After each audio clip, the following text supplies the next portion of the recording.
शहर के बीचों बीच एक पुरानी बस्ती थी जिसे हटाकर सेठ चंपकलाल अपना royal paradise mall and residency बना रहा था। बस्ती वालों को डरा धमकाकर भगा दिया गया था, सिवाय विक्की के घर के। सेठ चंपकलाल का उसूल सीधा था, पैसा फेंको तमाशा देखो, और अगर तमाशा ना दिखे तो जज खरीद लो। विक्की के घर के बाहर बुलडोजर खड़ा था। बंटी कांप रहा था। बंटी भाई अब तो निकलो, ये सेठ हमें कंक्रीट में चुनवा देगा। ये मुगले आजम का जमाना नहीं है, लेकिन सेठ अकबर से कम नहीं है। विक्की ने चाय की चुस्की ली और मुस्कुराया। विक्की, बंटी तू जानता है इस देश की सबसे बड़ी समस्या क्या है? यहां लोग नियम नहीं पढ़ते, सिर्फ जुगाड़ ढूंढते हैं। और सेठ ने एक जुगाड़ 15 साल पहले किया था जो आज उसके गले की हड्डी बनेगा। विक्की ने पिछले 4 रातें जागकर म्युनिसिपैलिटी के धूल भरे पुराने रिकॉर्ड्स खंगाले थे।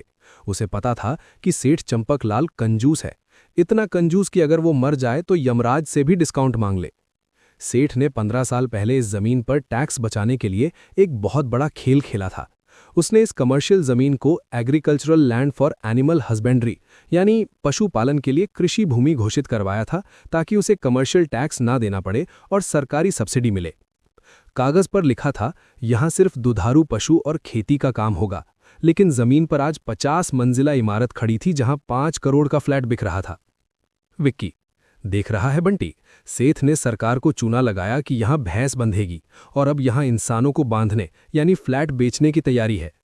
उद्घाटन का दिन। रॉयल पैराडाइज जगमगा रहा था। मंत्री जी रिबन काटने आने वाले थे। मीडिया वाले ऐसे खड़े थे जैसे मुफ्त की बिरयानी बंटने वाली हो।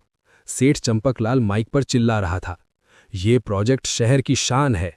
यहां आपको वो सुकून मिलेगा जो हिमालय पर भी नहीं मिलता। हाँ, क्योंकि हिमालय पर ट्रैफिक का शोर नहीं होता और यहां तो हॉर्न नहीं लोरी है। तभी गेट पर हलचल हुई। सिक्योरिटी गार्ड्स भागते हुए आए। गार्ड, सेठ जी अनर्थ हो गया, गेट पर बहुत भीड़ है। सेठ, अरे तो आने दो, ग्राहक होंगे। गार्ड, सर ग्राहक नहीं, जानवर है। विक्की गेट पर खड़ा था। उसके पीछे 50 गधे यानी डोंकीज और 20 गायें खड़ी थीं। हर गधे के गले में एक तख्ती लटकी थी, मैं असली मालिक हूं। मीडिया के कैमरे घूम गए। सेठ चंपकलाल का चेहरा लाल टमाटर जैसा हो गया, न तीखा न मीठा, बस पिचकने वाला। सेठ गुस्से में विक्की के पास आया। सेठ, ओए 2 कौड़ी के वकील, ये क्या ड्रामा है? मेरे प्रीमियम मॉल के आगे ये गधे क्यों खड़े हैं?